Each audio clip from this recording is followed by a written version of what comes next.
What's up, guys? This is Bolt Struck with Duck, and today we're talking about Herb and the Chargers are back. And just real quick, like my last video, just want to apologize for the poor audio quality, the raw audio. Mic cable broke, didn't have a backup, but that will be fixed by the next episode. So stick with me through this one, then I'll have the audio back and running. So if you hear my dog's in the background, that's why. So obviously, Herb's been back for a few weeks now, 3-4 weeks of excellent MVP caliber quarterback play. And it just feeling good, right? It's like the Chargers, some of these wins haven't come against the greatest teams, but again, teams like the Browns beat the Ravens last week. It's same exact team as last week. Definitely not a slouch. Myles Garrett on the team, the defense is always good. So it's definitely a solid Chargers win. And more importantly, not only did they beat a team they're supposed to beat, they did not play down to a bad team like the Chargers historically do. And they actually took care of business and not quite blew them out, but definitely controlled the game the entire time. And yeah, it might sound dumb to, again, be excited over a game you're supposed to win. But again, the Chargers historically do not do that, right? They lose a lot of games they're supposed to win on paper. They play down to their opponents. The Chargers also do play up to their opponents, to give them a little bit of credit. Like the Chargers rarely get blown out, but they rarely blow teams out. So really, really good win.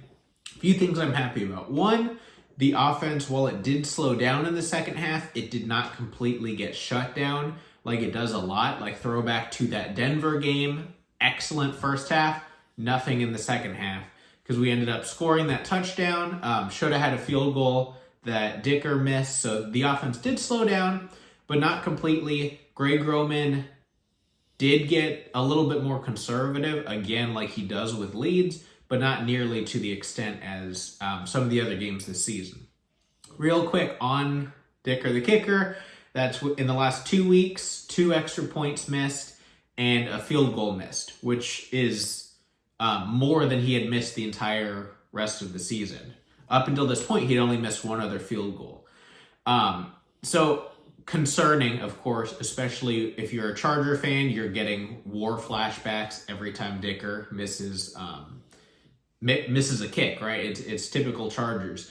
On the bright side, get them out of the way these last 2 weeks, right? Like this isn't a playoff game. This isn't for the division against Kansas City. If you're gonna miss kicks, it's gotta be now. You gotta figure it out. As dumb as it sounds, right? Because he missed the extra point and then the field goal back to back. That last extra point he kicked right down the middle, which again, it should be.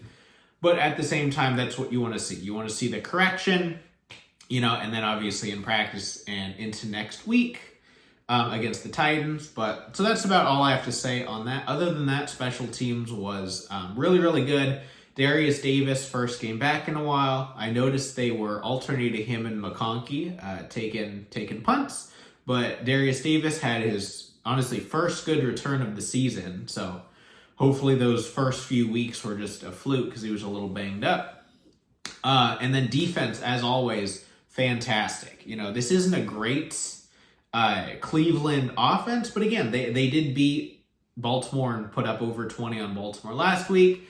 Chargers essentially held them to 3. They had that garbage time, excellent. I don't know how he got that second foot down, that toe drag touchdown, but essentially held them to 3 points, actually held them to 10 points, so keeping up the fantastic scheme.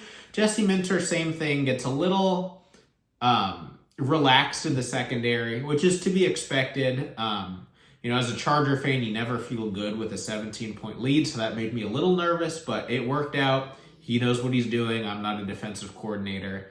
But yeah, I think really the only thing to build on, because Herbert has been awesome. The defense has been awesome. The play calling has been much better. Still some weird run calls here and there. Like on 2nd and long, I think they did like a draw. They had like the 3rd and 2 weird end around to Jalen Reagor. Other than that, I think the play calling has been much better. Quentin Johnston, coming back today off of a little injury. Huge upgrade from last year. I mean, shout out to him. Ladd McConkey continues to keep getting better and better. So it's just, as far as improvement goes, it's just keeping the foot on the gas. We have the Titans next, which again is a team they should handle quite easily. The trade deadline coming up. DJ Chark, I don't know what the deal with him is. He was activated. He was scratched late. So I don't know if they would ever trade for a wide receiver now, expecting him to be back any day now.